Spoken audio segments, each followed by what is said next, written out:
From the Presidential Palace, Manila, Dateline Malacañang.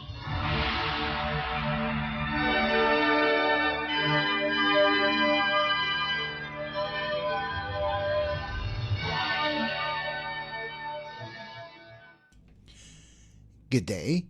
Radio Pilipinas World Service can also be heard on shortwave broadcast through the shortwave facilities of the United States Agency for Global Media, or Voice of America, on the following shortwave frequencies: 15.640 MHz, 17.750 MHz, and 21.720 MHz.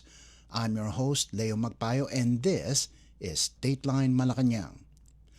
Malacañang on Thursday clarified what triggered the gunfire that sent the Senate into lockdown Wednesday evening, saying Senate Sergeant-at-Arms and retired Police Major General Mau Aplaska fired the first warning shot during the tense standoff. Palace Press Officer Claire Castro said National Bureau of Investigation, or NBI agents, had already identified themselves before any gunfire erupted. Castro emphasized that NBI personnel did not initiate any assault, countering circulating claims and online speculation. The Palace statement follows a night of confusion and conflicting accounts after gunshots were heard inside the Senate compound, heightening tensions surrounding Senator Ronald Bato de la Rosa, who is facing an International Criminal Court or ICC warrant over killings linked to the Duterte administration's drug war. Castro, citing information from several sources, said De La Rosa is already out of the Senate building amid heightened tensions over the possible enforcement of the ICC warrant. At sa puntong ito, gusto nating linawin. Una, walang assault na ginawa ang NBI agents sa Senado. At pangalawa, walang operasyon ang NBI o PNP na arestuhin si Senator Bato. Pero bago nito, noong nakita ng OSAA na mayroong NBI agent sa GSIS, katabi ng Blue Guard, nakita na agad na naka-gear up ang OSAA. Nag-vest at naghanda sa isang operasyon. Pagdating sa bridge sa GSIS premises, tinanong ng OSAA ang NBI agent na nakaupo, lamang kasama nga ang isang Blue Guard ng GSIS. Nagpakilala na NBI agents at nung nagsabi sila ng kanilang pagkakakilanlan, agad nagpaputok ng warning shot si Sergeant-at-Arms Mau Aplaska. At dahil doon, napilitan ding magpaputok ng warning shot ang NBI agent. As of 11:09 a.m., several sources confirmed that the Senator Bato, is no longer in the Senate premises. But we are still getting official confirmation on the report. In the same briefing, Philippine National Police or PNP Chief General Jose Melencio Nartates Jr. said around 30 shots were fired, allegedly coming from the Senate side. NBI Director Melvin Matibag explained that agents were deployed near the Senate only to secure the adjacent Government Service Insurance System or GSIS compound, which shares a perimeter wall with the Senate. He reiterated that the NBI team was not sent to arrest De La Rosa and had standing orders not to approach the senator, who remains under the Senate's protective custody. Matibag also addressed viral videos showing individuals drilling near an access point between the Senate and GSIS. He said the activity was part of efforts to secure the shared access area after GSIS raised concerns about unauthorized movement. He added that a man, identified online as Mel Oragon, is not an NBI employee, but a volunteer driver serving as a force multiplier, a practice he described as common during operations. Authorities are now piecing together the full sequence of events behind what has become one of the most dramatic security incidents at the Senate in recent years. Yung request po kasi sa amin na sulat na aking natanggap ng alas 5:08 p.m. po kahapon mula po kay GM Vic Veloso is to secure and panatilihin po yung kapayapaan and peace and order. So pag may request pong gano'n, talaga pong nakabihis naman po ng ano tawag dito, yung pong kanilang ordinary gear na ganyan, dala po talaga yung mga ganyan na arms. Ano po. Nakita ko rin po yung video na yan at kung makikita nyo naman po, yung mga suot ng tao nagdi-drill, hindi naman po pang assault. Ang nagdi-drill po, tinatanggal po nila yung lock because the access from the Senate going to GSIS, yung susi po, ang report po sa akin ni GM Veloso is nandoon po sa Senate. Ang gusto po niya, isara po yung lugar na yon kasi nga po, labas-masok na raw po ang iba't ibang tao, hindi na po masecure yung lugar at yung mga employees. So yung primary concerns po niya. Kaya kung makita niyo po yung video drilling tapos hinarangan po ng mga metal cabinet para hindi po madaanan na yung lugar po na yon.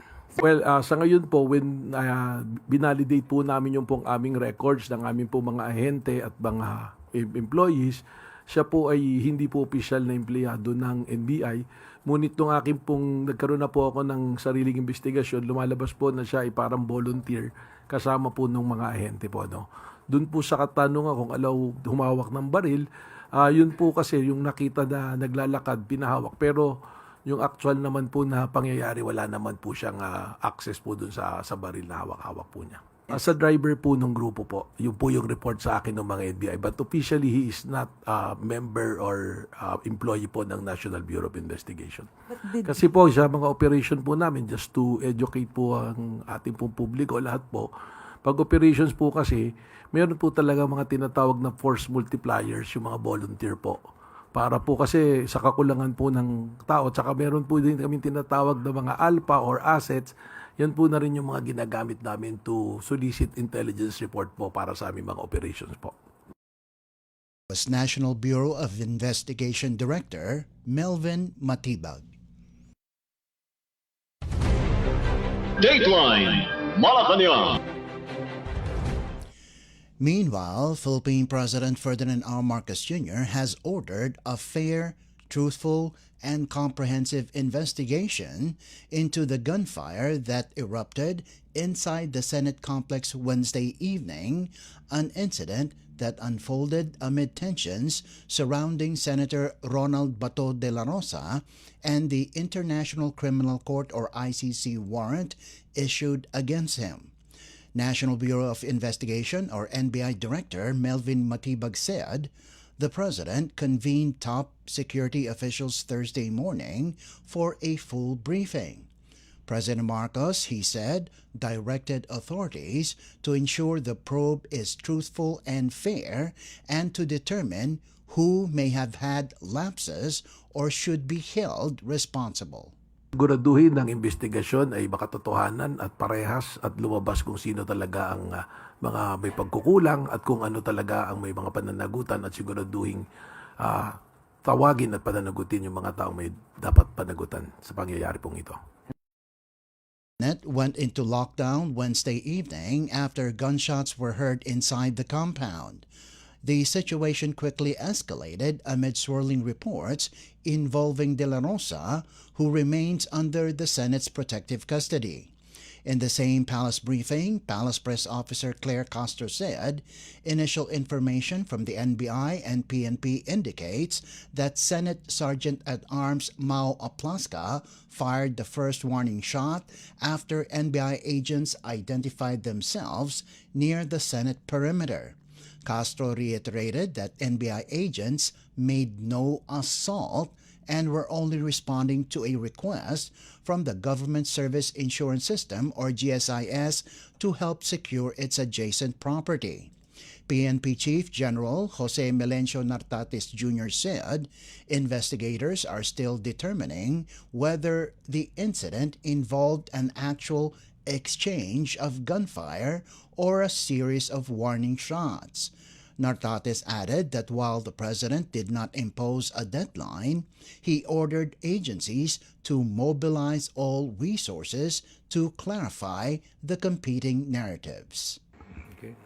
Sinabi ng ating presidente, of course, pagka nag-iimbestiga ang isang law enforcement agency and especially in solution of a case, and in this case, an incident na nagkaroon ng exchange of gunfire or nakarinig ng gunfire, kasi hindi natin masabi pa if there is an exchange of gunfire, because pag sinabi mong exchange of gunfire ay nagkatutukan and or the bullets are geared towards you.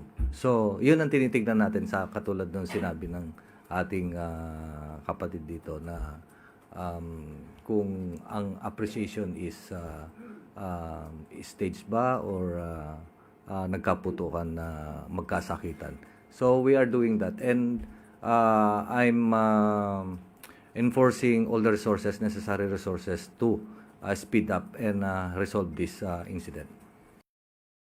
Marcos earlier denied claims that outside forces stormed the Senate, stressing that the government had no role in the unrest. Authorities continue to piece together what happened during one of the most dramatic security incidents to hit the Senate in years.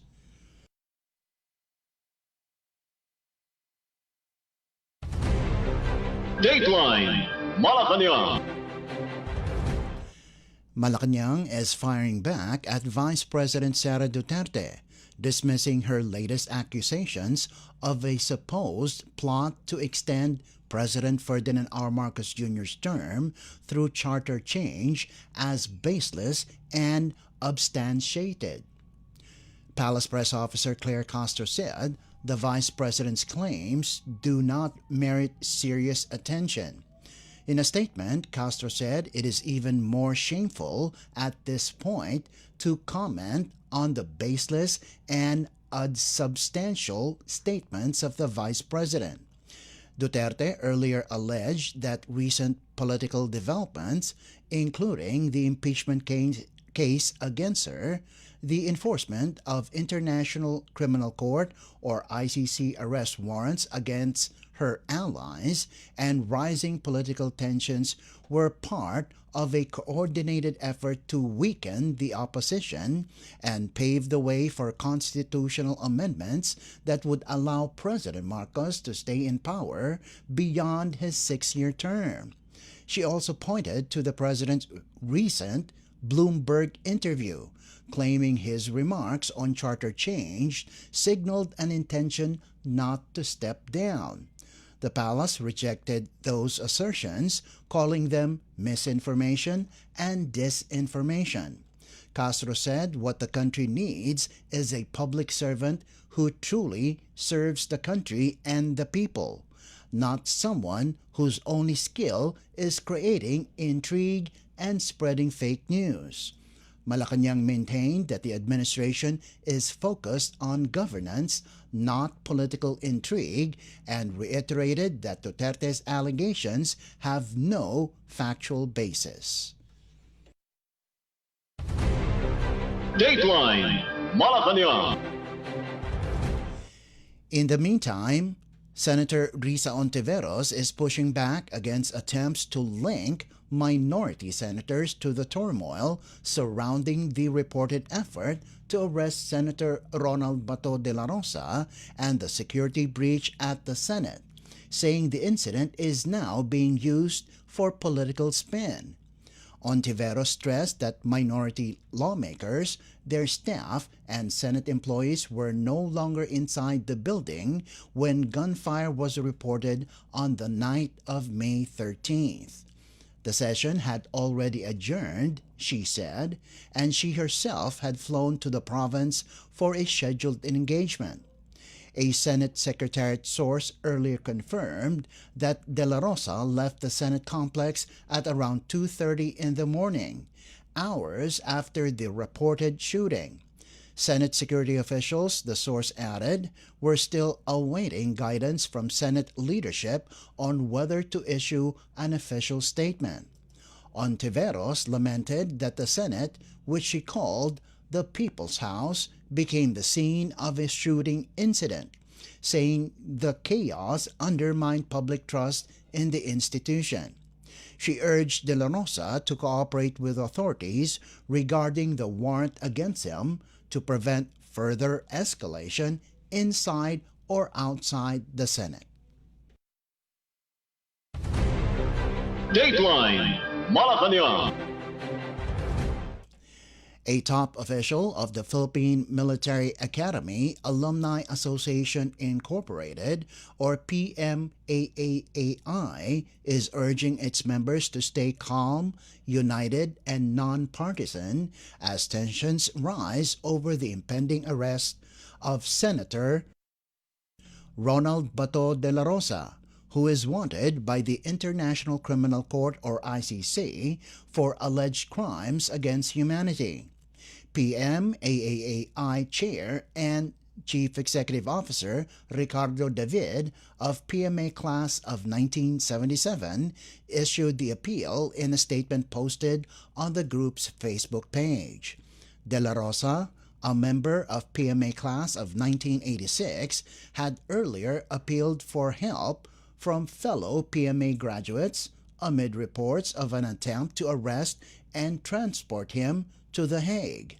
David acknowledged that PMA alumni may hold differing views, especially those performing official duties, but stressed that the association is guided by justice, due process, and respect for the rule of law. He urged members to avoid divisive rhetoric. The International Criminal Court earlier confirmed that the arrest warrant circulating in media is an authentic, formal ICC document unsealed and made public on May 11th. After 6 months out of public view, De La Rosa resurfaced at the Senate on Monday, seeking refuge. Tension escalated Wednesday evening after a shooting incident inside the Senate compound, followed by reports that the senator had quietly left the building hours later. Dateline Malacañang. Moving on, Philippine President Ferdinand R. Marcos Jr. visited Pampanga Province on Thursday to inspect the facilities and services of the newly built state-of-the-art Pampanga Provincial Hospital Clark, the first government hospital inside the Clark Freeport Zone. President Marcos toured the 3-story medical center inaugurated just last April 29th and checked on patients currently admitted. Located at Changi Gateway in Clark City Global, the 9,259 square meter hospital is designed to serve not only Pampanga residents but also more than 151,000 workers, investors, and business locators inside the Freeport. Built to meet Department of Health or DOH Level 2 standards, PPH Clark is equipped with modern diagnostic technology, including CT scan units, X-ray machines, endoscopy systems, and mammogram equipment. It offers a full range of services such as OB-GYN, ICU, NICU, radiology, laboratory, pulmonary, cardiovascular, dental, and dietary care. The hospital is also seeking PhilHealth accreditation to provide Yaman ng Kalusugan or YAKAP benefits, free consultations, lab tests, screenings, and medicines for Filipinos. PPH Clark has 143 beds, including 17 private rooms, 16 semi-private rooms, and 110 ward beds. Construction cost 601 million pesos with an additional 115.59 million pesos from the Pampanga provincial government for equipment and hospital systems. Another $140.57 million pesos worth of medical equipment and supplies came from donations. Beyond healthcare, the hospital is expected to boost local employment, generating around 401 jobs once fully operational. Dateline Malacañang. Also on Thursday, Philippine President Ferdinand R. Marcos Jr. led the rollout of the Bawat Bayan Makikinabang program in Pampanga, underscoring the administration's push to strengthen local governance and expand direct aid to vulnerable communities. Joining the president were Pampanga Governor Lilia Pineda, Pampanga Association of Barangay Captains or ABC Chair and Board Member Dr. Benjamin Angeles, Angeles City Mayor Carmelo Lazatin II, and Angeles City ABC Chair Danilo Naku. President Marcos announced that 505 barangays or villages in Pampanga and 33 barangays in Angeles City will receive 200,000 pesos under the Socio-Civic Projects Fund. Half of the amount, 100,000 per barangay, will go to scholarships for students at risk of dropping out due to financial hardship. Each barangay will select 5 scholars who will receive 20,000 pesos each. 22 ABC presidents attended the ceremonial turnover of checks, while around 400 scholars joined the orientation. The president said the program aims to empower barangays by giving them resources for community-based projects and essential public services. The administration also continued its food security efforts through the Local Government Support Fund or LGSF Rice Distribution Program, with 1,500 ITA beneficiaries receiving rice assistance during the event. The broader program is expected to benefit 187,455 individuals from marginalized sectors across Pampanga, including persons with disabilities or PWDs, cancer and dialysis patients, indigenous peoples, coastal residents, Bantay Bayan members, farm workers, solo parents, construction workers, household helpers, and other indigent groups. President Marcos also highlighted key LGSF-funded projects in Pampanga amounting to nearly 396 million pesos. These include 50 million pesos for 21 ambulance units procured in 2023, 50 million pesos for a multi-purpose diagnostic building in Lubao, 10 million pesos for educational assistance and scholarships, and 286 million for the 2026 food assistance and rice distribution program. The provincial government of Pampanga thanked the national government for its continued support through various LGSF-funded programs. Dateline Malacañang. Philippine President Ferdinand R. Marcos Jr. has ordered all government agencies and local government units or LGUs to fully support the nationwide observance of Open Government Week 2026 set from May 18th to the 22nd. Under Memorandum Circular No. 119, national government agencies, government-owned and controlled corporations or GOCCs, state universities and colleges and LGUs are directed to participate in activities promoting transparency, accountability, and citizen engagement in governance. The circular also encourages agencies to designate one day during the week as their Open Government Day or Open House Day, allowing the public to visit offices and observe government processes. The initiative aligns with the Philippine Development Plan 2023 to 2028, which prioritizes bureaucratic efficiency and participatory governance. It also builds on Proclamation number 916, signed in 2025, declaring the third week of May as Open Government Week every year. The Department of Budget and Management, or DBM, through the Philippine Open Government Partnership Steering Committee, will lead the observance and issue implementation guidelines. Budget Secretary, Rolando Toledo said, the effort aims to make government more accessible and responsive. Dateline Malacañang. And finally, the Philippine Senate is set to open the impeachment trial of Vice President Sara Duterte next week, with Senate President Alan Peter Cayetano announcing that senators will convene as an impeachment court on May 18th. In a letter to House Speaker Faustino D. III, Cayetano said the Senate has taken proper order of the impeachment complaint and will proceed strictly under the Constitution and existing Senate rules.